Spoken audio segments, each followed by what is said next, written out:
Yeah.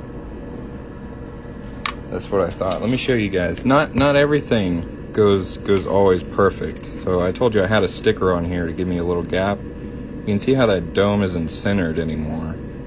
So what we need to do is add a little spacer to bring that back. So I'm just going to add some stickers on here real quick. Please bear with me. How do you get one of those cowboy hats for a keychain? There's just an option for it on my website store. You just go to the cowboy hat coin listing, and then there's like a bunch of options you can pick from, and one of them is a keychain. So let me see what I'm going to use to space this. We're going to need some stickers on here. This is real life innovation right here, guys. This is the real true behind the scenes of how you get stuff to work.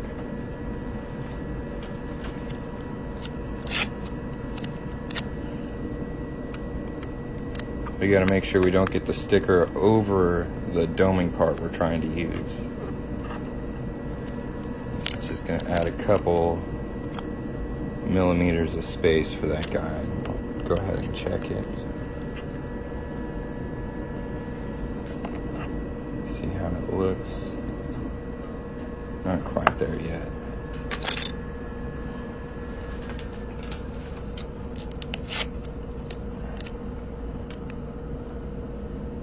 Precious metal. Yeah. Silver. I do American Eagles. So these are like 99.99 silver, and then most of the coins I work on are 90% silver, like pre-1965 quarters and half dollars, Morgan dollars, piece dollars. Those are all the 90% coins I work on. I also do copper clad, but if you do order a copper clad ring, I do want you to know that there's a chance it could turn your finger green. That's just a property of copper. So if you're worried about that, I suggest getting a silver ring. But if you're not worried about that, go for it. Morgans and Eagles rings. Let me show you an example of one of my rings. I just showed you the cowboy hats.